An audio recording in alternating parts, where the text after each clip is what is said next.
আলেম ওলামার আগমন, আলেম ওলামাদের জায়গা নেই। নারায়ে তাকবীর। আল্লামা শরীফুজ্জামান রাজীপুরী সাহেবের আগমন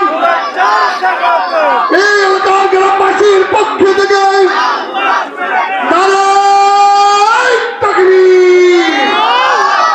সম্মানিত হাজিরিন, আজকে গ্রামে নদিয়া দুদিন ব্যাপী পবিত্র তাফসীর কুরআন মাহফিলের আর শেষ দিনের ওয়াখিরি মোনাজাতের অবস্থান আজকের মাহফিলের প্রধান অতিথি, প্রধান আলোচক, কেন্দ্রীয় নেত্রকোনা থেকে আগত আন্তর্জাতিক খ্যাতি সম্পন্ন প্রখ্যাত মুফাসসিরে কুরআন, চার ভাইয়ের তাফসীর শুনলে আমাদের দিন নরম হয়ে যায়। হযরতুল আল্লাম আল্লামা শরীফুজ্জামান রাজীপুরী হযরতের গুরুত্বপূর্ণ বয়ান পেশ করার জন্য মাহফিল ইন্তেজামের তাফসীর কমিটির পক্ষ থেকে হযরতকে বিশেষভাবে অনুরোধ করছি। আসসালামু আলাইকুম ওয়া রাহমাতুল্লাহ। আলহামদুলিল্লাহি কাফা ওয়া সালামুন আলা ইবাদিহিল্লাযীনা ইসতাফা। أما بعد فأعوذ بالله من الشيطان الرجيم. بسم الله الرحمن الرحيم. يا أيها الذين آمنوا اتقوا الله وكونوا مع الصادقين.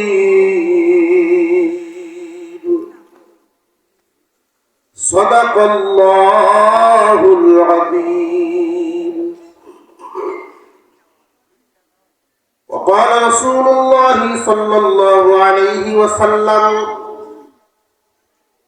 من أحب لقاء الله أحب الله لقاءه، ومن كره لقاء الله كره الله لقاءه. وصدق رسوله النبي الكريم، ونحن على ذلك من الشاهدين والشاكرين، والحمد لله رب العالمين. اللهم صل على محمد وعلى آل محمد كما صليت على إبراهيم وعلى آل إبراهيم إنك حميد مجيد.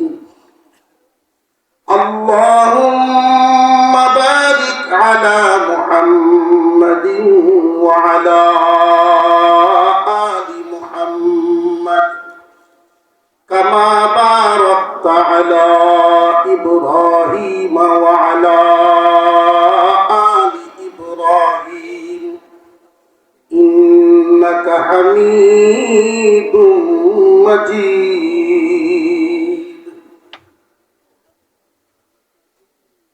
নয়াদির যুব সমাজের উদ্যোগে আয়োজিত 2 দিনব্যাপী 25তম বার্ষিক তাফসীরুল কোরআন মাহফিলের আজকের দিনের শেষ অধিবেশনের শ্রদ্ধাভাজন সভাপতি সাহেব, উপস্থিত হযরত উলামায়ে কেরাম, সর্বস্তরের সুধী সমাজ, আল্লাহ পাকের দরবারে শুকরিয়া আদায় করি যিনি একান্ত দয়া করে মেহেরবানি করে বিনা দরখাস্তে বিনা চাওয়ায় আমাদেরকে মানুষ বানায় দুনিয়াতে পাঠাইছেন। তিনি যদি চাইতেন কোনো একটা প্রাণীও বানাতে পারতেন। আশরাফুল মাখলুকাত মানুষ বানাইছেন, সৃষ্টির সেরা সুন্দর করে বানাইছেন, সবচেয়ে উত্তম উত্তম নিয়ামত দান করছেন। আখিরি জামানের পয়গম্বরের উম্মত বানাইছেন। যে নবীর উম্মত হওয়ার জন্য সমস্ত নবীগণ আকাঙ্ক্ষা পেশ করেছেন। নবুয়তি তো আল্লাহ দিছেনই, আখিরি জামানের পয়গম্বরের উম্মতও বানায় নেন। ঈসা আলাইহিস সালামের দোয়া আল্লাহ কবুল করেছেন। আমাদেরকে আল্লাহ তাআলা বিনা দরখাস্তে বিনা চাওয়াই এই নিয়ামত দান করেছেন। আল্লাহর শুকর আদায় করে বলি আলহামদুলিল্লাহ। আমি আপনাদের সামনে পবিত্র কুরআনুল কারীমে একখানা আয়াত, নবীজি সাল্লাল্লাহু আলাইহি ওয়াসাল্লামের অসংখ্য হাদিস থেকে একখানা হাদিস তিলাওয়াত করেছি।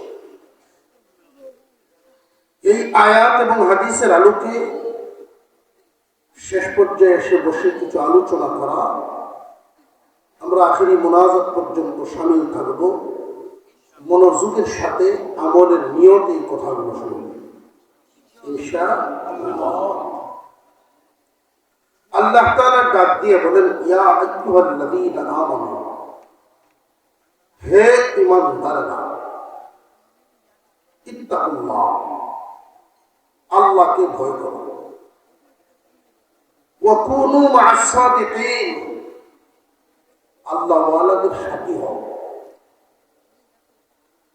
ডাক দিলেন ঈমানদার বলে, আর সবক দিলেন দুইখানা। আসমানের নিচে জমিনের উপরে শুধু কি আমরা ঈমানদারেরাই বসবাস করি, না বেঈমানরাও আছে? বেঈমান কাফেররাও আছে। কিন্তু মহান আল্লাহ পাকের কাছে ঈমানদারেরা সম্মানী। পৃথিবী ভর্তিও যদি কাফের থাকে, আল্লাহ এই আসমান রাখবেন না যতদিন পর্যন্ত একজন মানুষ আল্লাহ বলনেওয়ালা থাকবে, ততদিন আল্লাহ দুনিয়া রাখবেন। ঈমানওয়ালার দাম। আফসোসের ব্যাপার হলো, আমরা সেই ঈমানের গুরুত্ব বুঝি না। খেয়াল করে দেখবেন, জমিনে একটা রেওয়াজ আছে, যে যে জিনিস বুঝে কষ্ট হইলেও খুঁজে, যে যেটা চিনে দাম বাড়লেও এটা কিনে। স্বর্ণ দাম বাড়ছে, এজন্য কিনিয়ে কি কমে গেছে। যে যেটা চিনে দাম দিয়ে হলেও কিনে, আর যে যেটা চিনে না এমনি দিলেও নেয়।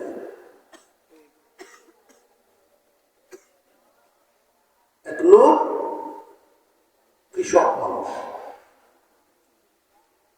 হাল চাষ করতেছেন, ওনার ইচ্ছা হলো গম চাষ করবে। আগের দিনে তো আর এমন ট্রাক্টর ছিল না, লাঙ্গল দিয়ে হাল বাইতে শুরু হয়েছে লাঙ্গলের হাল। হঠাৎ শক্ত কি বস্তুর মধ্যে লেগে ওনার লাঙ্গল হলো ভেঙে। আর কৃষকের খুব রাগ হচ্ছে, কোদাল দিয়ে অনেক বড় গর্ত করে দেখতো এটা কি। মাটি সরায় দেখে লোহার এক সিন্ধুক মাটির নিচে উঠাই তালা ভাঙলো, ভেঙে দেখে এটার ভিতরে পাথরে ভরা। তার মাথা আরো বড় হয়েছে। আগের দিনের মানুষ যে ব্যাকল আছে ঠিক হই খামা খেতেছে পাথর বলিয়া বাক্সো মাটির তলে করছে, আর আমার 300 টাকার লাঙ্গল নষ্ট করে। পাথর যেহেতু পাওয়াই গেছে, উনি নিয়ত করলেন একটা কাজে লাগাই। এখনকার ছোট বাচ্চারা বা যুব সমাজ বুঝতেও পারে, নাও বুঝতে পারে, গম বাইর করলে কয়েকদিন পর্যন্ত পাহারা দেওয়া লাগে। ঝাঁকে ঝাঁকে পাখি আসে আর ওই গম পুরায় খেয়ে ফেলে।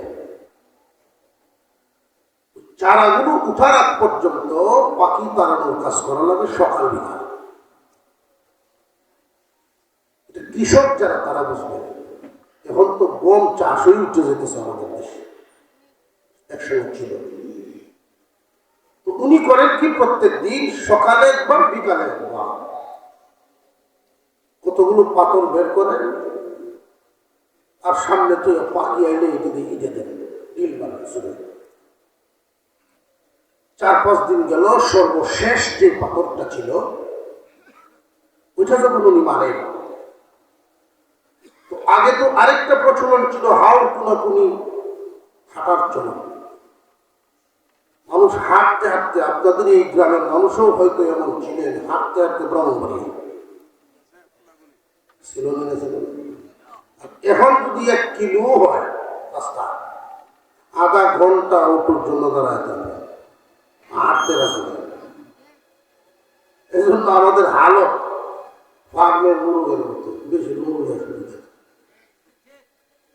অতিরিক্ত যদি একটু পরিশ্রম করে ঘামতে ঘামতে স্ট্রোকও করতে পারে। আগের মানুষ খুব শক্ত ছিল। হাও কোনাকুনি হাঁটেন, উনি সর্বশেষ পাথরটা যখন মারে, ওই পাথর ওই লোকের উপরে গিয়ে পড়ছে। আর ওই লোকটা ছিলেন এমন বিদ্বান মানুষ, উনি পাথর চিনতেন।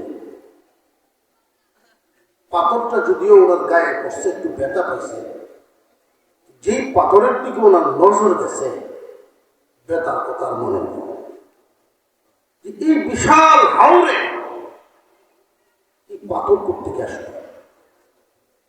উনি চতুর্দিক তাকাতাকি করলেন, হঠাৎ তাকায় দেখেন দূরে এক লোক 2 হাঁটুর সিবাত মাথা খুশে বিরিকায়। কৃষক মানুষ খাই দিতে পারে, গেছে পাথর তুমি মারছ? উনি বিড়ি টুয়া আসে, শূন্য মনে পড়ছে, মাফ করে দিলাম। দেখছি মাপ পরে পাথর ভাইলা তো এটা কই ভাইছ তুমি? ও এই পাথর বাক্স ভরা আছে, বাক্স ভরা আছে। কি করছ? বাকি তারা সব ইডিয়া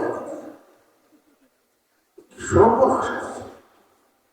সারা জিন্দিগি ভর যদি তুমি গম চাষ করো, একটা পাথরের মূল্য অর্জন করতে পারবে না। মুসলমান ইমানদার ভাইরা আমার, ইমান দামি এক দৌলতের নাম, অমূল্য রতনের নাম। এমন দামি দৌলত 70 রাজ্য যার সমান হবে না। কিন্তু এই ইমানের মূল্য সবাই বুঝে না, এই জন্য ইমানের হেফাজতের কাজও করে না। হুজুর আকরাম সাল্লাল্লাহু আলাইহি ওয়াসাল্লাম বর্ণনা করেছেন, আমার উম্মতের হালত এমন হবে এক সময়, ইমান সহকারে ঘর থেকে বের হবে, কিন্তু ইমান হারা হয়ে ঘরে ফিরবে। আবার ইমান সহকারে ঘরে ঢুকবে, ইমান হারা হয়ে ঘর থেকেও বের হবে। বর্তমান এমন একটা সময় আমরা পার করছি, কোন সময় ইমান যায়, কোন কথায় ইমান আসে, কোন কথায় ইমান যায়, ইমানদারের কোনো খবরই নেই। কোন কথার সাথে তাল মিলাইলে ইমান চলে যায়, এটার কোনো মাথা ব্যথাই উম্মতের নাই। বেঈমান কাফেররা ইসলামের ক্ষতি করে, মুসলমানদের ক্ষতি করবে, এটা স্বাভাবিক ব্যাপার। কিন্তু আফসোস, এমন এক যুগ মুসলমানদের ভিতরেই মুসলমানের সন্তানেরাও ইসলামের শত্রু হয়ে গেছে। অনেক নামদারি মুসলমান কুরবানির গরুও কিনে অনেক বড় বড়, আপনি আমার চেয়েও বড়, কিন্তু আসলে সে গোপনে ঈমান চোরে পরিণত হয়েছে। কেমনে ঈমান চলে যায় মানুষের খবর নাই।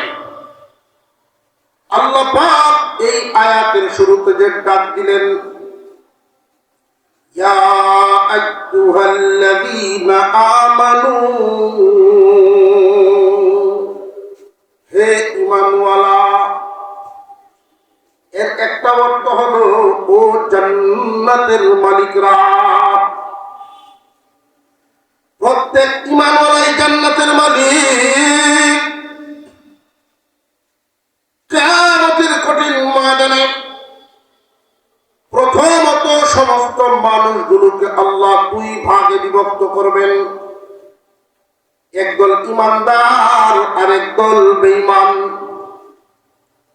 যারা পরিমাণ ঈমান নিয়েও যে দুনিয়া ছাড়বে তারে আল্লাহ জান্নাতের টিকিট দিবেন, ডান হাতে আমলনামা। যারা বুঝেন সরিষার দানার চেয়েও কম, যারা পরিমাণ ঈমান নিয়েও যারা দুনিয়া ছাড়তে পারবে আল্লাহ তার ডান হাতে আমলনামা দিবেন।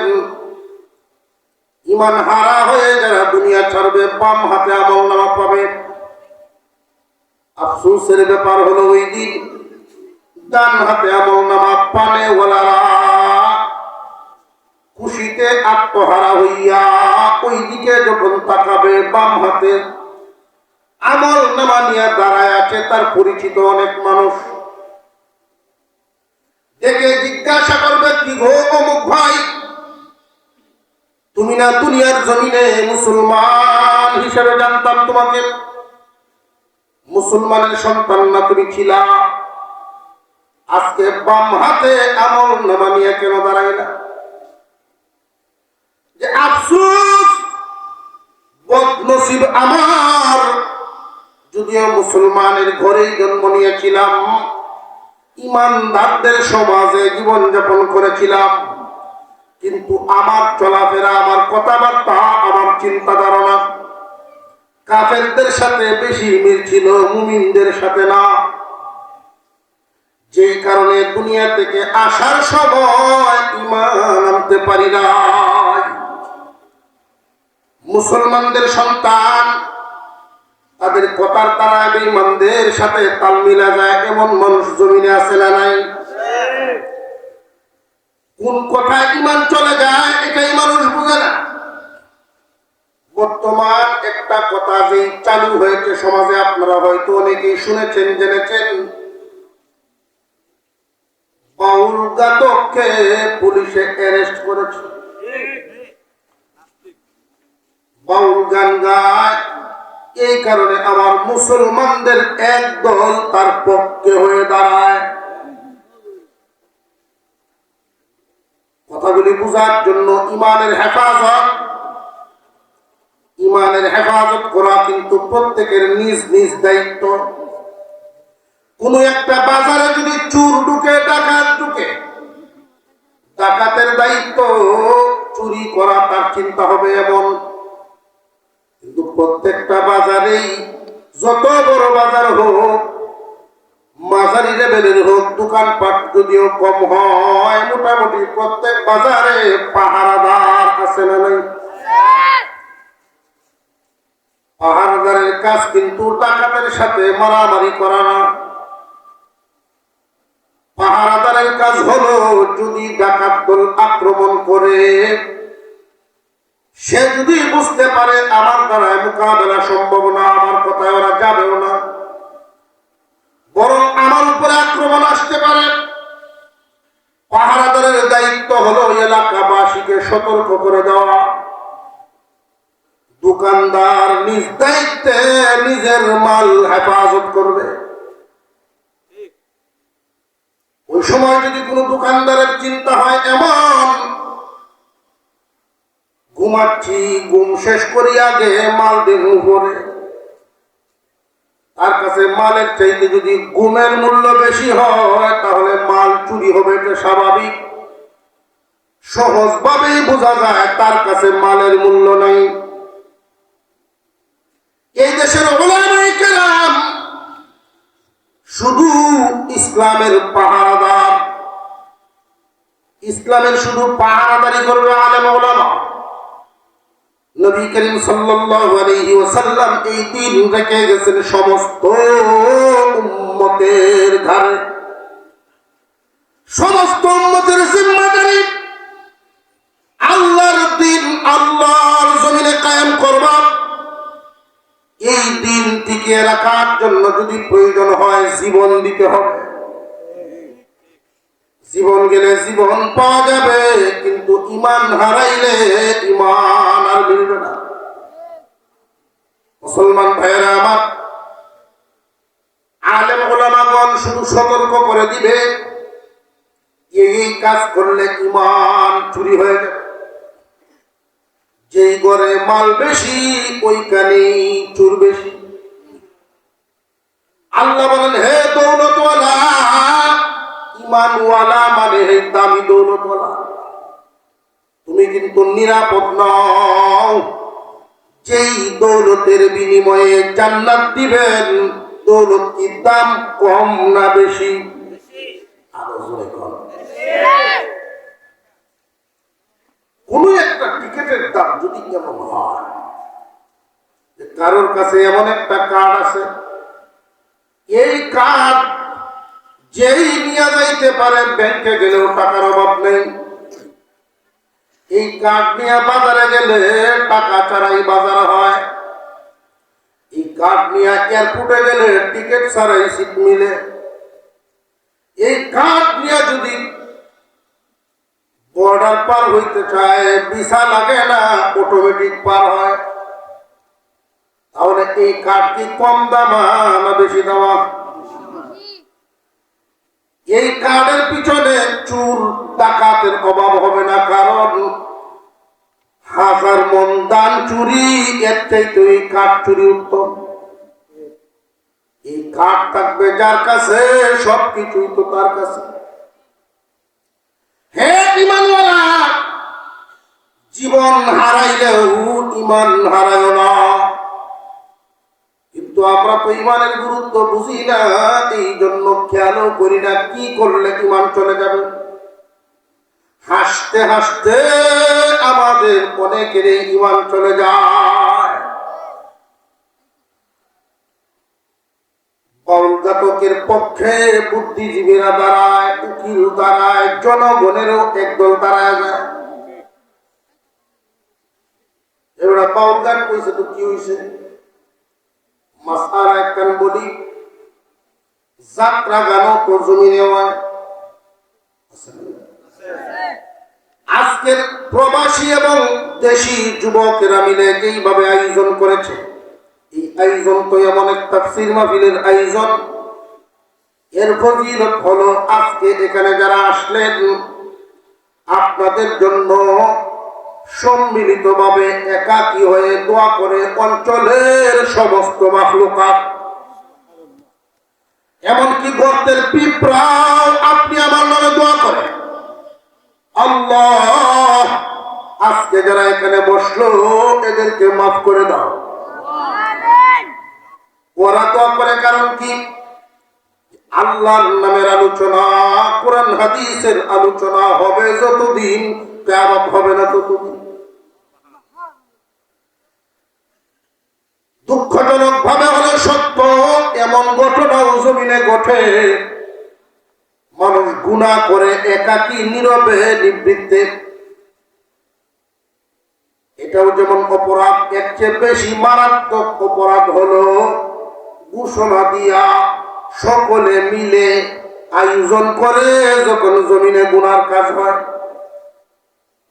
সকলে চান্দা দিয়া, সকলে টাকা দিয়া যখন গুনার আয়োজন করা হয়, ওটা এতটাই মারাত্মক। সমস্ত মাখলুকাত চিল্লায় আর বলে, আশরাফুল মাখলুকাত নিজের দাম বুঝলা না, তোমরা আল্লাহ সম্মান দিয়েছেন, অসম্মানী কাজ করো কেমনে? জমিন কেঁপে উঠে কান্না শুরু করে দেয়। আল্লাহর জমিন বলে, আল্লাহ অনুমতি দাও, একটা ফাটা দিব, সবাইকে গিলে ফেলবো। আল্লাহ রাব্বুল আলামিন তাকে এই অনুমতি দেন না। অপেক্ষা করেন, আমার বান্দা গুনাহ করেছে, দেখি তওবা করে ফেলে কিনা। যাত্রা করনেওয়ালারাও তওবা নসিব হয় যখন বুঝে এই যাত্রা বড় গুনার কাজ, আর করব না। কিন্তু জমিনে যত জায়গায় বাউল গান হয়, যাত্রা গানের চেয়েও বাউল গান মারাত্মক গুনাহ। যাত্রার চেয়েও বাউল গান বেশি গুনাহ হয়। তার কারণ যাত্রা যে হারাম, খারাপ, এটা সব মুসলমানই জানে, সবাই জানে। বেশিরভাগ মানুষ বাউল গানকে খারাপ বলে জানে না। বাপু একসাথে মিললেও যায়, ওইটা বালা কাম। হারাম রে যদি হালালের সম্মান দেওয়া হয়, ওটা হারামের চেয়েও নিকৃষ্ট হয়। বুঝে আসতেছে? বাউল গান কেমনে হারামের চেয়ে নিকৃষ্ট? বাউল গান তো এমন এমন গান ইমান চলে যায়। নকলের কুফর, কুফর নবাস।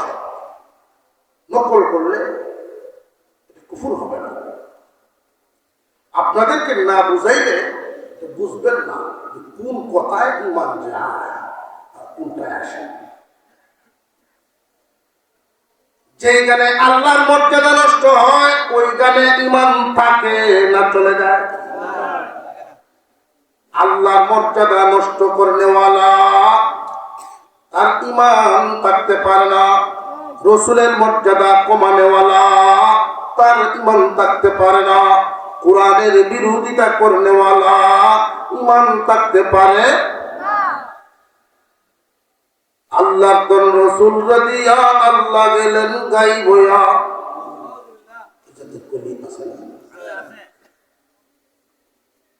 যারা লেখছেন তারাও ইমান নাই, ইমান হারা। যারা গাইলেন তারাও ইমান হারা। যারা সমর্থন করেন ওদেরও তো ইমান হারা। অথচ চায়ের দোকানে বাঁচতেছে, চা খায় আর মাথা লড়ায়, ভালো লাগতেছে, অথচ ইমান নাই, মুমিনের খবরই নাই। ইমান তো দামি এক দৌলত, হাতে ধরা যায় না, চোখেও দেখা যায় না। তবে যত্ন সহকারে রাখতে হবে, নইলে কোন দিক দিয়ে হারায় যায় খবর থাকবে না। পরে আবার বলে রসুলের ধন খাজারে দিয়া রসুল গেলেন ফকিরে।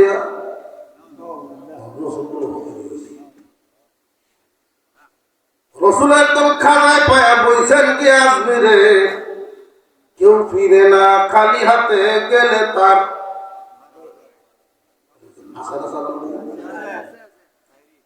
আবার এই মুসলমানদেরই একদল খুব ভক্ত, জেনে রাখবেন সম্মানের মর্যাদার মাপকাঠি আছে প্রত্যেকের আলাদা আলাদা।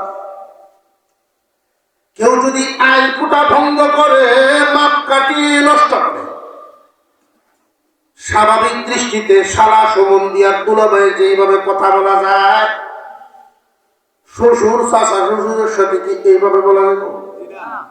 শ্রেণী ভিন্নার বেশ কম আছে না নাই? সুজা জামাই ব্যাগ করলো একটা সুবিধা আছে, ব্যাগ করলো না সুজা।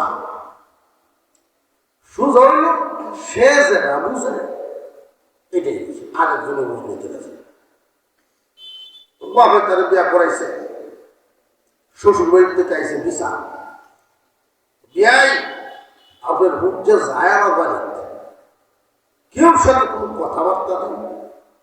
আমরা হুজ জিজ্ঞাসা নেই, মুখের কথা জিজ্ঞাসা করি, সালাম কালাম তো নাই, একটু বুঝাই দিয়ে। বাজারও মানুষের সামনে যখন এই কথা বলছে, বাপের তো লজ্জা হচ্ছে। বাড়ি আইসা ছেলেরা এমন নোয়া দিছে, বাবা তোর কারণে আজকে বড়া বাজার আমি দিচ্ছি। পরের দিন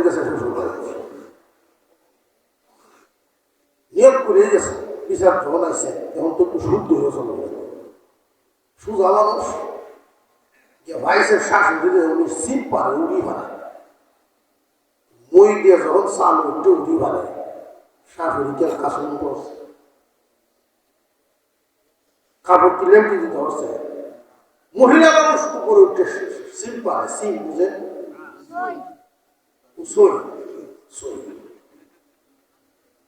একটু তো ব্যস্ত হইতে পারে আমার বাড়ি যখন দুই জায়গায় একটু দূরত্ব একটু ব্যস্ত হইতে বুঝছে গেলে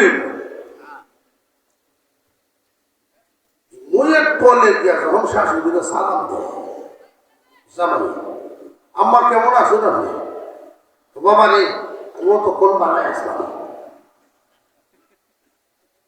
তোমার যে হালতে তুমি দাঁড়াইছো বইতেও ভাবতেছে না সইতেও ভাবতেছে এখন থেকে আব্বা কয় আমার শ্বশুর কই গিয়ে দেখেন বিশ্রাম সামনের জমিন হাল পায় যাওয়া হয়ে গেছে গিয়ে দেখে আল খারাপ করে থইয়া পাশের জমিনে উনি জরুরত সারা পেশাব করে দিচ্ছে সামনে দেখে সারা বলে শ্বশুর লজ্জায় উনি ঘুরান উনি ঘুরলে আবার গেছে সামনে আবার সালাম শ্বশুর 3 বার ঘুরছেন এখন এই সুজা জানায় এই সময় বিচার 3 মাসের টাইম এখন সালামের উত্তর দিতে শ্রেণী বিন্যাস আছে না নাই এমন কথা যদি বলে এই কথায় আল্লাহর মর্যাদা কমে আল্লাহর সম্মান মর্যাদা উনি স্রষ্টা বাকি সব সৃষ্টি স্রষ্টার মর্যাদা সৃষ্টির সমান না উপরে কেউ যদি স্রষ্টার মর্যাদা সৃষ্টির সাথে কোনোভাবে তুলনা করে ঈমান থাকে না স্রষ্টার আলাদা কিছু বৈশিষ্ট্য যেমন স্রষ্টায় সব জানেন সৃষ্টি কিছু জানবে না সৃষ্টি শুধু জানবে এই পরিমাণ স্রষ্টায় জানাইবেন যে পরিমাণ কেউ যদি মনে করেন কারোর প্রতি ভক্ত হইয়া যে আমরা বাপ চাচার মধ্যে বড় চাচা যিনি এত জ্ঞানী কোনো কিছু জানার বাকি নাই আরেকজনে যদি কাউন্টার দেয় না কোনো কিছু জানার বাকি নাই মানে কি সব কি একজনে জানতে পারেনি কোনা গেলে ভাবে জুড়ে যদি কেউ ফারাইতে চায় এটা কি সম্ভব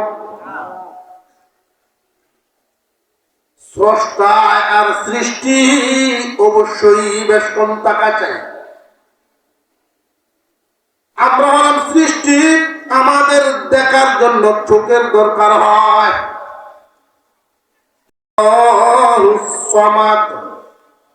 অমুখাপেক্ষী কোনো কিছুর উপর নির্ভর না আমাদের দেখার জন্য চোখের উপর নির্ভর চোখ ছাড়া দেখতে পারি না কিন্তু আল্লাহ চোখ ছাড়াও দেখতে পারে কেমনে দেখেন এটা আল্লাহ জানেন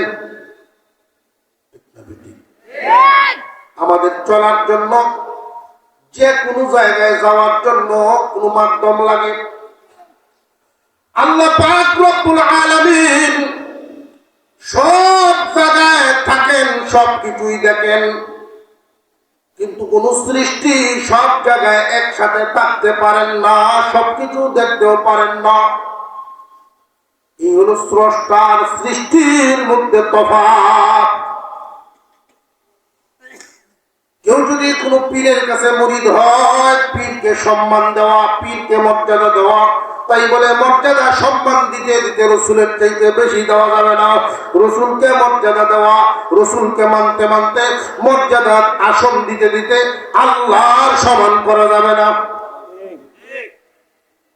মর্যাদার মাপকাঠি রাখা চাই কেউ যদি আবেগ প্রবণ বাক্য লেখেন ভালো কথা লিখলেন তবে কোরআনের বিরুদ্ধে যায় এমন কথা লেখা যাবে না আপনি আপনার বিবিকে ভালোবাসবেন আপনার বন্ধুকে আপনি ভালোবাসবেন ভালো কথা আবেগ দিয়ে লিখবেন কিন্তু এই কথাটা যেন কুরআনুল কারীমের কোন আয়াতের বিরুদ্ধে না যায়। ইন্না সলাতি ওয়া নুসুকি ওয়া মাহইয়ায়া ওয়া মামাতি লিল্লাহি রাব্বিল আলামিন।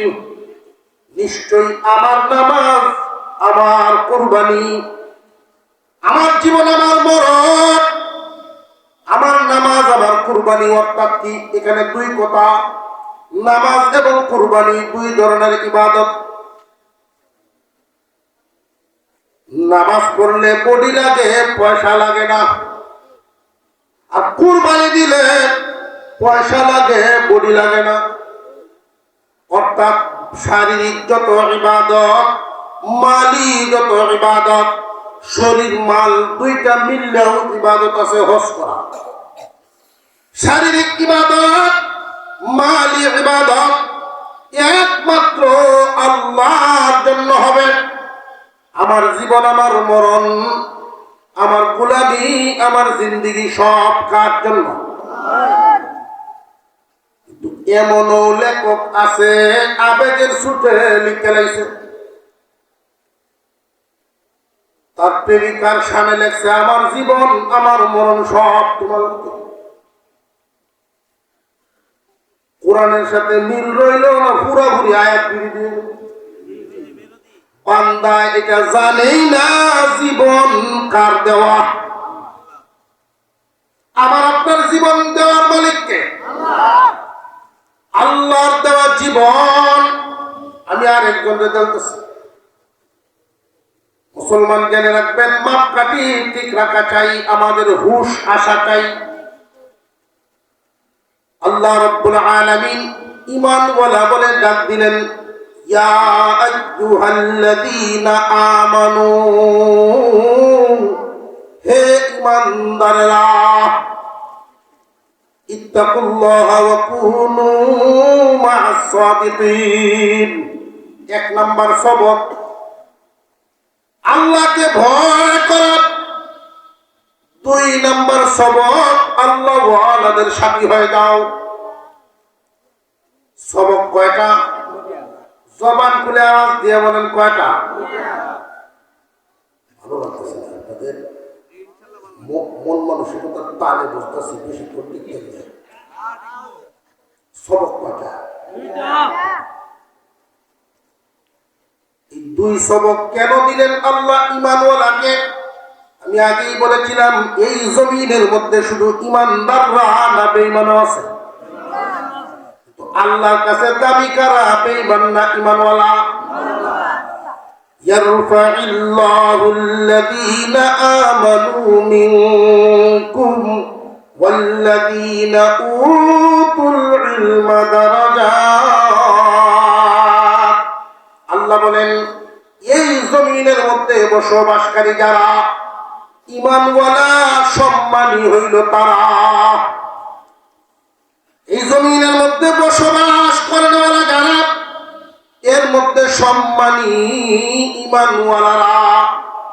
আর ঈমানওয়ালাদের মধ্যে সম্মানী হইল তারা আল্লাহর দেওয়া ইলম পাইল যারা। কথাটা মনে রাখবেন ধারাবাহিক ভাবে। আল্লাহ পাক রব্বুল আলামিন বলেন, ইত্তাকুল্লাহ, হে ঈমানওয়ালা। গুরুত্বপূর্ণ উপদেশ, গুরুত্বপূর্ণ পরামর্শ। আল্লাহকে ভয় করবা, আল্লাহকে ভয় করবা এবং আল্লাহওয়ালাদের সাথী হয়ে থাকবা সারা জীবন। কোন কারণে? যে তোমার মালওয়ালা বলে আল্লাহ ডাক দিছেন, জান্নাতের টিকেটওয়ালা বলে ডাক দিছেন। হে টিকেটের মালিক, সাবধানে দামি দৌলত যত্নে রাখবা। আল্লাহ দয়া করেছে মুমিনের ঘরে জন্ম দিয়া সহজে ঈমান আনতে পেরেছে। এই ঈমান ছাড়া যারা দুনিয়া ছাড়বে, তারা কখনোই জান্নাতের আশা করতে পারবে না। আল্লাহ ঈমান ছাড়া কাউকে জান্নাত দিবেন না। এই জন্যই তো সব হারায়াও ঈমান হারান নাই। আল্লাহর নবীর একজন সাহাবী ছিলেন, ওনার নাম আব্দুল্লাহ জুলবাজাদাইন। আব্দুল উজ্জা নাম, বাবা নাই, ইয়েতিম। তার আম্মা দ্বিতীয়বার বিয়ে হলো তার চাচার সাথে। চাচার ঘরে কোনো সন্তানাদি নাই। এই এতিম সন্তানকেই বাতিজা, এতিম বাতিজাটারই চাচায় লালন পালন করেছেন। হুজুর আকরাম সাল্লাল্লাহু আলাইহি ওয়াসাল্লাম হিজরত করে যখন মক্কা থেকে মদিনায় গেলেন, চতুর্দিকে নবীজির নাম ছড়া শুরু। আব্দুল উজ্জার কৌতূহল আসলো, ওই মদিনা শহরে যাব, নবী মুহাম্মাদের সামনে বসে শুনবো উনি কি বলেন। প্রায় সময় আল্লাহ রসুলের দরবারে এই যুবক যায়। সকাল বিকাল প্রায় সময় যখন আসা যাওয়া করেন, আল্লাহ রসুলের জবান মুবারকের কথা তার উপরে আসর পড়া শুরু হয়েছে। যুবক মানুষ যখন আকল হয়, ভালো মন্দ বুঝার যোগ্যতা আছে না নাই? সে যখন বুঝতে পারছে ইমান বড় দামি দৌলত, ইমানের মূল্য যখন তার বুঝে আসছে, আল্লাহর পয়গম্বরের হাত ধরে ইমান গ্রহণ করে ফেলছে। চাচার কাছে বিচার আসছে, শুনছনি নিয়া খবর শুনছনি? কি খবর? তোমার বাতি যাই তো ইমান আনছে, ইমান গ্রহণ করেছে। হুজুর সাল্লাল্লাহু আলাইহি ওয়াসাল্লামের দরবারে আসা যাওয়া পর্যন্ত চাচায় বাধা দিয়েছে, ফিরাতে পারে নাই। ইমান যখন আনলেন, আব্দুল্লাহ জিজ্ঞাসা করেন, হুজুর আমার নাম কি বদলায় দিবেননি? আব্দুল উজ্জা শব্দের অর্থ হলো মূর্তির গোলাম। ইমান এনেছি, আমার নাম কি বদলায় দিবেননি? আল্লাহর পয়গম্বর বলেন, তুমি আব্দুল উজ্জা না, মূর্তির গোলাম নও, তুমি আজ থেকে আব্দুল্লাহ, আল্লাহর গোলাম। মূর্তি কোনদিন কারোর কোনো উপকার করতে পারে না, কারোর ক্ষতিও করতে পারে না। এক সাহাবী নবীজির দরবারে এভাবে দাঁড়াইছে, হুজুর আমি মূর্তির থেকে উপকার পাইছি। আল্লাহ রাসূল বলেন, দাঁড়ায় কেন? কি উপকার পাইছো এটা বলো, নইলে সকলের অন্তরে এটা শুধু গোটাই বলো। মূর্তির উপকারটা কি তা না, এটা শুনতাম আসলে। সকলের সামনে বলো, মূর্তি কেমনে তোমার উপকার করলো। আল্লাহ রাসূলের সাহাবী বলেন, হুজুর আমি ইসলাম গ্রহণ করার আগে যখন মূর্তি পূজা করতাম, মূর্তিকে বলো ভালোবাসতাম, ছোট ছোট মূর্তি আমার সাথে রাখতাম। পাথরের মূর্তি ছোট হইলেও ওজন আছে না নাই? ওজন লাগতো, তাই আমি একবার আটা এবং ময়দা একসাথে মিশায়া মূর্তি একখান বানাইছি। আটা আর ময়দা দিয়ে এই আটা ময়দার মূর্তিরে আমি রং করলাম, আমার ব্যাগের ভিতরে রাখতাম। যখনই ক্ষুধার কথা মনে হইতো বাইর করে দেখতাম। কেমন বদা, ক্ষুধারে বন্দায় বানাইছে। হঠাৎ একদিন মরুভূমির পথে যখন আমি সফর করতেছিলাম, বিশাল মরুপ্রান্তর, আশপাশে কোনো গ্রামও নাই, বাজারও নাই। ওগো নবীজি, এমন খিদা, এত ক্ষুধা লাগছে পায়ের জোর হারায় গেছি। এই মহাবিপদের সময় হঠাৎ মনে হয়েছে এই মূর্তি আমি আটা দিয়ে বানাইছিলাম, আর একবার করে বানাই, আগে বাঁচলে বলে কোথা।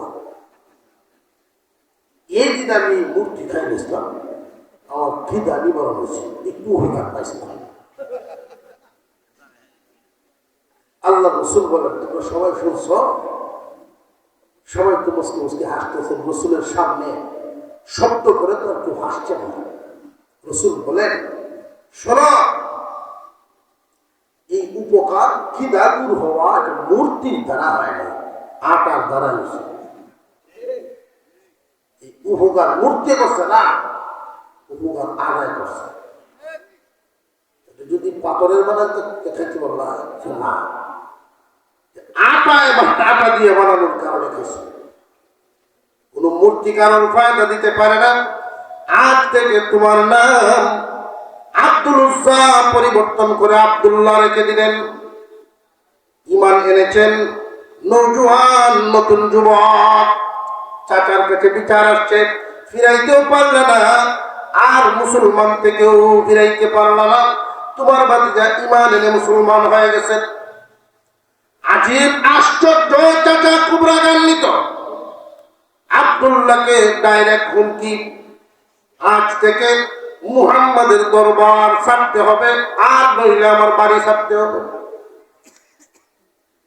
তুমি তো জানোই তোমার আব্বা নাই, আর আমার কোন সন্তান নাই, একমাত্র চাচা আমি, লালন পালন করেছি তোমারে।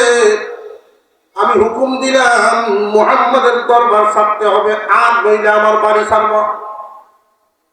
উনি যেহেতু ঈমানের দাম বুঝেছেন, ঈমান ছাড়া গতি নাই, ঈমান ছাড়া ঈমানের দামটা যখন উনি বুঝতে পেরেছেন, আব্দুল্লাহ জুলবাজদাইন নবীজির সাহাবী বলেন, চাচা যান, আপনাকে আমি সম্মান করি, বাবার জায়গায় রেখেই সম্মান দেই, তবে জেনে রাখেন আপনার বাড়ি কেন গো, দুনিয়া ছাড়তে রাজি কিন্তু ঈমান ছাড়ব না। আপনার বাড়ি গেল তামাম দুনিয়া ছেড়ে দিব, রসুলের দরবার ছাড়তে পারবো না, আমার বাধা দিলে লাভ নেই। তোমার পিছনে আমার কি পরিমাণ মেহনত, আমার দেওয়া যা আছে সব ফিরত দেও, কোনো কিছুই রাখবা না।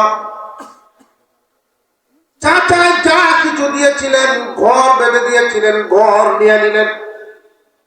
যেই যেই জায়গাগুলো চাচা ঘোষণা করেছিলেন সব ফিরত নিলেন। নিতে নিতে খালি হাত, চাচা ভাতিজা দুইজন সামনাসামনি। চাচাই বলা শুরু করলেন, শুনো, তোমার পরনের যেই কাপড়গুলো, ওইগুলো কিন্তু আমার দেওয়া টাকার কিনা। এই মুহূর্তে আমার দেওয়া পয়সা কিনা কাপড়গুলো খুলে দিয়ে যেতে হবে। আল্লাহর পয়গম্বরের সাহাবী রাজি হলেন। শুনো চাচা, কিয়ামতের কঠিন ময়দানে সব মানুষ একসাথে যখন হাসরের মাঠে দাঁড়াবে, কোন মানুষের গায়ে কাপড় থাকবে না, সব সমান হয়ে দাঁড়াবে। কিন্তু ওই দিন নাজাত পাবে তারা, ঈমানওয়ালা যারা।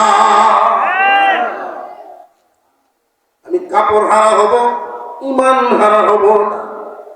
মার সামনে গিয়ে দাঁড়িয়ে বলে, মাগো আর জীবনের দেখা নাও হইতে পারে, আমার উপরে কোনো অধিকারও তো তুমি খাটাইতে পারবে না, কারণ তুমি অন্যের বিবি। উনার কথার বাহিরে তোমার যাওয়ার কোনো রাস্তা নাই, পথ নাই। ও মা, তোমার পরিত্যক্ত কাপড়ের কোন একটা টুকরা যদি থাকে আমারে দাও। আমি লজ্জান্তন ডাকার মতো কাপড় শেষবারের মতো চাইয়া নিলাম। মা এক টুকরা কাপড় এত ছোট দিলেন, হাঁটু ঘুরলে নাভি উদাম হয়ে যেত, নাভি ঘুরলে হাঁটু উদাম হয়ে যায়। এই এক টুকরা কাপড় পরে খালি গায়ে রাতেই বেরিয়ে গেলেন। চলতে চলতে মসজিদে নববীর সামনে গিয়ে দাঁড়িয়েছেন। গভীর রজনী, আমার আপনার পয়গম্বর শেষ রাত্রিতে হুজরার দরজা খুলে দূর থেকে তাকিয়ে দেখেন একটা মানুষের ছায়া দেখা যায়, কিন্তু চেনা যায় না। নবীজি জিজ্ঞাসা করেন, কে রে তুমি? হুজুর, আমি আব্দুল্লাহ। কোন আব্দুল্লাহ? হুজুর, আপনি আমার চিনেন নাই? আব্দুল উজ্জা থেকে আপনি নাম পাল্টায় আব্দুল্লাহ রেখেছেন। বলতে বলতে এত করে নবীজির কাছাকাছি চলে আসছেন। আল্লাহর রাসূল দেখে বলেন, আমার আব্দুল্লাহর এই হালত কেন রে? তোমার এই হালত কেমনে হলো? তুমি না ধনী চাচার ভাতিজা, সকালবেলায় এক সেট নতুন কাপড়, বিকালে আর এক সেট নতুন কাপড় পরো। এই অবস্থা তোমার কি করে হলো বলো? হুজুর, আমার চাচাই আমার এই হালত করেছেন, বাড়ি থেকে বের করে দিয়েছেন। ঈমান আনার কারণে আমার চাচার সমস্ত কিছু থেকে আমারে বঞ্চিত করছে। আমার আল্লাহর নবী, আমি সব হারিয়েছি, তবু ঈমান হারাই নাই। আমি আপনার কাছে চলে আসছি নবীজি, আর কোনো দুঃখ নাই। আপনার চেহারা মুবারক দেখার সাথে সাথে সমস্ত দুঃখ দূর হয়ে গেছে। আল্লাহ রাসূল হুজরার ভিতরে ঢুকলেন, নবীজির ব্যবহৃত 2 খানা চাদর আনলেন। নেও, একটা লুঙ্গির মতো পরিধান করো, আর একটা গায়ে জড়াও। আল্লাহ রাসূলের 2 খানা চাদর পরিধান করে যখন ফজরের জামাতে শামিল হয় আব্দুল্লাহ জুলবাজার, সাহাবীরা অনেকেই তাকান, ঘাড় ঘুরায় ঘুরায় তাকান, কারণ নবীর ব্যবহৃত কাপড় সবার নসিব হয় না। এই কাপড় কেমনে পাই না? হযরত উমর জিজ্ঞাসা করেন, এই কাপড় আল্লাহ রাসূল বুঝি তোমারে দিবেন? জি, আমারে দিবেন। তুমি বড় কপালওয়ালা। এই দুনিয়ার যত দামি পয়সার কাপড়ই হারায় থাকো না কেন, সমস্ত কাপড় হারায়ও এখন যেই কাপড় পাইছো এর চেয়ে দামি কাপড় নেই। এই জন্য আল্লাহর রাস্তায় যার কুরবানি যত বড় হয়, আল্লাহর পক্ষ থেকেও মেহেরবানি তত বড় হয়। কাপড় হারাইছেন ঈমানের জন্য, নবীজির কাছে চেয়ে কাপড় নিয়েছিলেন কাফনের সাথে দেওয়ার জন্য। ইতিহাস তো আপনারা অনেকেই জানেন। আব্দুল্লাহ জুলবাজাদাই চাইতে হয় নাই, রাসূল খুশি হয়ে 2 চাদর দিয়ে দিলেন। মসজিদে নববীতেই থাকেন, সব হারাইয়াও ঈমান রাখনেওয়ালা, জমা জমি সমস্ত কিছু হারাইছেন কিন্তু ঈমান হারান নাই। মসজিদে যখন থাকেন, মসজিদে নববীতে প্রায় সময় কুরআনুল কারীম তিলাওয়াত করেন উঁচা উঁচা আওয়াজে, জিকির করেন উঁচা আওয়াজে। মাঝে মাঝে সাহাবীরা একে অপরে আলোচনা করেন, সমালোচনা করেন। নবীজির কান পর্যন্ত যখন এই কথা আসলো, আল্লাহর রাসূল জানায় দিলেন, সাহাবীরা রে, ও আমার সাহাবীরা শুনো, আব্দুল্লাহর আওয়াজে তোমরা কষ্ট পাও না। আব্দুল্লাহকে মন খুলে কোরআন পড়তে দাও, আব্দুল্লাহকে মন খুলে জিকির করতে দিও, কারণ তার ঈমান বড় ত্যাগী ঈমান। এই ঈমান বড় দামি ঈমান, সব হারায়ও ঈমান হারায় নাই। যুদ্ধের ঘোষণা এসে গেছে, এর মধ্যে যুদ্ধের জন্য সামান সংগ্রহ করা হচ্ছে। সাহাবীরা যার যার তৌফিক অনুযায়ী জমা করতেছেন, চাদর বিছায়া দিতেছেন। আবু বকর সিদ্দিক রাদিয়াল্লাহু আনহু, আব্দুল্লাহ জুলবাজাদান মসজিদের কোনায় চোখের পানি ছাড়েন আর কান্দেন, আল্লাহ, তোমার দ্বীনের জন্য যুদ্ধে যাবে, সাহাবীরা দিচ্ছেন, আমি আব্দুল্লাহ তো কিছুই নেই, আমি তোমার দ্বীনের জন্য কি দিব? মেহেরবানি করে আমার জীবন কবুল করে নাও। আল্লাহ এই ঈমানের হালতে সব হারায় আমার কাছে আছে, শুধু ঈমান আর তোমার দেওয়া যায়। এই ঈমানের জন্য আমি সব হারাইলাম। ঈমান সহকারে তুমি আমার দুনিয়া থেকে নিয়ে নাও, এই জান তোমার রাস্তায় দিয়ে দিলাম, কবুল করে নাও। আল্লাহ রাব্বুল আলামিন এই কুরবানিওয়ালার দোয়া কবুল করে নিয়েছেন। যখন কাফেলা রওনা হলো যুদ্ধের ময়দানে, আল্লাহর রাসূল তাকালেন, আব্দুল্লাহ জুলবাজাদাইন কাফেলার সাথে। নবীজির আবেগ থেকে দোয়া করতেছেন, আল্লাহ, আমার আব্দুল্লাহ সব হারায়া ঈমানদার রয়েছে,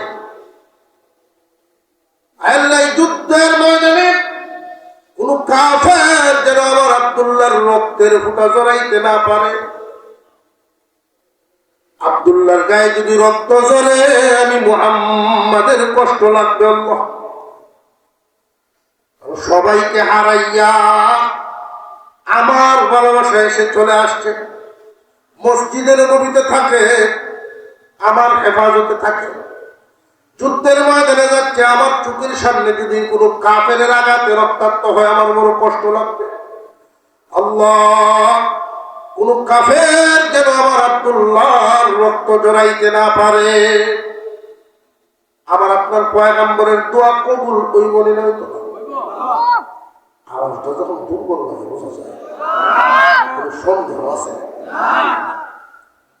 এমন জবান থেকে বের হইতে দেরি, কবুল হইতে দেরি নাই। আর একটু বলে হুজুর সাল্লাল্লাহু দান করে দাও। অনেকেই দোয়ার দরখাস্ত করেছেন গো মাওলা, বুক ভরা আশা নিয়ে দোয়া করেছে, দোয়া চেয়েছে, বুক ভরা আশা নিয়ে দোয়া চেয়েছি, মাহফিলে দোয়া করলে দোয়া কবুল হবে এই আশায়। আল্লাহ মেহেরবানি করে আমাদেরকে মাফ করো, যারা বেমারি শেফা দান করো, অভাবীর অভাব দূর করে দাও, ঋণী মুক্ত করো, প্রত্যেকের মনের নেক নেক তামান্নাগুলো তুমি কবুল মঞ্জুর করো। রব্বুল আলামিন আমাদের সবাইকে হজ্জে বাইতুল্লাহ নসিব করো, বারবার নসিব করিও, বারবার নসিব করিও। এই দুনিয়াতে যতদিন বাঁচায় রাখো তোমার মর্জি ভাবিক রাখিও। মহিলা মা বোনরা অনেকেই আছেন নামাজ পড়েন, আবার অনেকেই পড়েন না। আল্লাহ মা বোনদেরকে তুমি সহি বুঝ দান করো, স্বামীর সেবা করে জান্নাত অর্জনের তৌফিক দাও। আল্লাহ 25তম মাহফিল, 25তম মাওলা তোমার কত বুজুর্গ, কত ওলি, তোমার ওলিগণ এখানে আসা যাওয়া করছেন। আল্লাহ তাদেরকে উসিলা হিসেবে চাইতেছি, আল্লাহ তোমার প্রিয় মানুষগুলোর উসিলায় আপনাদের মাফ করে দাও। বাড়ি ঘর, আত্মীয় স্বজন, স্ত্রী সন্তান সব বাড়ি ঘরে রেখে প্রবাসীরা বিভিন্ন দেশে ছড়ায় ছিটায় আছে রিজিকের তালাশে। আজকে যদিও তারা বিভিন্ন দেশে প্রবাসী আছে, এই মুহূর্তে ওদের মন এখানে পড়ে আছে, ওদের মন এখানে চলে আসছে। যদি বাড়িতে থাকতো সেও এই মাহফিলে হাজির হইত। আল্লাহ এই বিদেশিদের উপরে তুমি রহম নাজিল করো। আল্লাহ আমাদের কষ্ট দিও না, আমাদের সন্তান, আমরা দোয়া করতেছি আল্লাহ হালাতের উপরে রহম নাজিল করিও। যাদের মুসিবত আছে মুসিবত দূর করে সহজ ব্যবস্থা করে দিও। আল্লাহ মুসলমান সমাজে আল্লাহর ভয় প্রতিষ্ঠিত করো। আল্লাহ এই দুনিয়া থেকে বিদায় হওয়ার সময় কালিমা পড়ায় পড়ায় নিও। দুনিয়া থেকে বিদায় হওয়ার সময় তোমার সন্তুষ্টির সাথে নিও। সাল্লাল্লাহু তাআলা আলা খায়রি খালকিহি মুহাম্মাদিন ওয়া আলা আলিহি ওয়া আসহাবিহি আজমাইন। আল্লাহ বিশেষ করে যাদের যাদের নাম ঘোষণা করে দোয়া চাওয়া হয়েছে, মেহেরবানি করে প্রত্যেকের মনের নেক মাকাসিদ গুলো পূরণ করিয়ে দাও। কারণ কারণ ঘরে উপযুক্ত ছেলে ربنا ظلمنا أنفسنا وإن لم تغفر لنا وترحمنا لنكونن من الخاسرين ربنا آتنا في الدنيا حسنة وفي الآخرة حسنة وقنا عذاب النار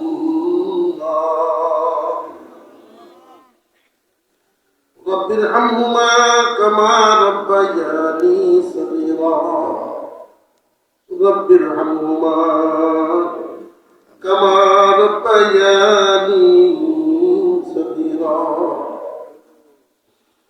ইয়া রাব্বাল আলামিন, আমরা একদল গুনাহগার। আল্লাহ তুমি দয়া করে মুমিনের ঘরে জন্ম দিয়েছো, কিন্তু ইমানের কদর বুঝি না। তোমার হাবিবের উম্মত বানাইছো, তোমার হাবিবের রেখে যাওয়া দিন বুঝি না। শয়তানের ধোঁকায় পড়ে কত ফরজ ওয়াজিব ছুটে যায়, হারাম কাজ করে যায়। আল্লাহ তাফসীর মাহফিলের শেষ পর্যায়ে এসে আলেম ওলামাদেরকে, তালিবে ইলমদেরকে সাথে নিয়ে, সাদা সাদা দাড়িওয়ালা মুরব্বিরা নিয়ে তোমার দরবারে হাত বাড়িয়েছি, মেহেরবানি করে আমাদের জিন্দেগির গুনাহগুলো মাফ করে দাও। জানি না কোন দিন কার নাম মসজিদের মাইকে এলান হয়ে যায়। প্রতিদিন এই এলান শুনি, খবরের কাগজ, বিভিন্ন মিডিয়াতে যখন সংবাদ পাই। এমন একটা সময় ছিল মানুষ বৃদ্ধ হইলে পুরা মানুষের সংখ্যা বেশি মরত। কিন্তু এখন তো এমন এক সময় যাচ্ছে, পিতার হাতেই সন্তান বিদায় হয়ে যাইতেছে। কম বয়সের মানুষগুলো বেশি বেশি ঝরে যাইতেছে। আল্লাহ, পরিণত হায়াত বেশিরভাগ মানুষই এখন পায় না। আল্লাহ, আমাদের নিজের হাতের কামাই, নিজের স্বাস্থ্যের উপরে নিজের জুলুম হয়ে যায়।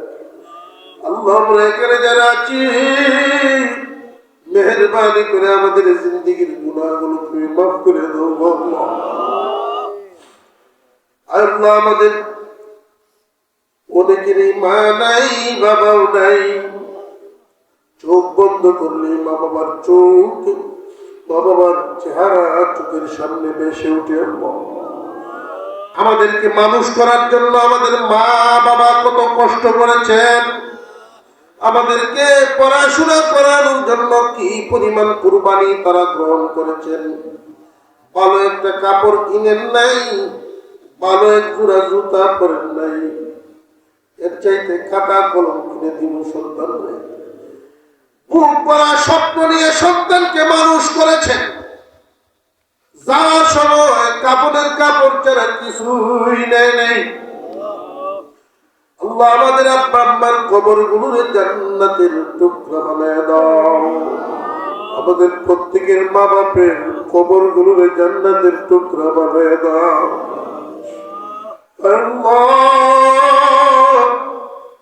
মজলিসের মধ্যে আমি সবচেয়ে বড় গুনাহগার, আমার মতো গুনাহগার এখানে আর কেউ নেই। আল্লাহ, যদিও কোনো সিফত নাই, তোমার হাবিব বলছেন মুসাফিরের দোয়া নাকি তুমি কবুল করো। এই সিফতের খাতিরে তুমি আমাদের দোয়া কবুল করে দাও, আমাদেরকে মাফ করে দাও। আসমানি জমিনি বলা মুসিবত থেকে হেফাজত করো রব্বুল আলামিন। দয়া করে তুমি জান্নাতীদের তালিকায় আমাদের নাম উঠায় দাও। যতদিন আমাদেরকে দুনিয়ায় হায়াত দান করেছ, যতদিন বাঁচায় রাখবা, আমাদেরকে সুস্থ নেক হায়াত দিয়ে বাঁচায় রাখো। অসুস্থ বেমারি বানায় মাসের পর মাস বিছানায় ফেলায় রাখো আল্লাহ। দুনিয়ার মোহাব্বত দেখেছি, এক সপ্তাহ 2 সপ্তাহ হয়ে গেলেই বিছানায় পেশাব পায়খানা করে এমন মানুষ, 2 সপ্তাহ হয়ে গেলেই 3য় সপ্তাহ থেকে মানুষ মানুষের কাছে তিতা হয়ে যায়। পেশাব করে সারাদিন নাপাকের মধ্যে পড়ে থাকে, ওই মানুষটারে কেউ নিয়ে তো সেবা যত্ন আর করে না। আল্লাহ, তোমার দরবারে দরখাস্ত করি এমন ভাবে এই হালতে বিছানায় ফেলায় রেখো না। সুস্থ এবং নেক হায়াত দাও, সুস্থ এবং নেক হায়াত দান করো রব্বুল আলামিন। আমাদের সন্তানাদি পরিবার পরিজনদের দিনদারি দান করো। সন্তান যদি মানুষ না হয়, মা বাবার কাছে একটা কষ্টের আর কিছুই নেই। যেইভাবে দয়া করে আমাদেরকে ছেলে মেয়ে দান করেছ আল্লাহ, ওইভাবে এদেরকে মানুষ করার তৌফিক তুমি দান করো রব্বুল আলামিন।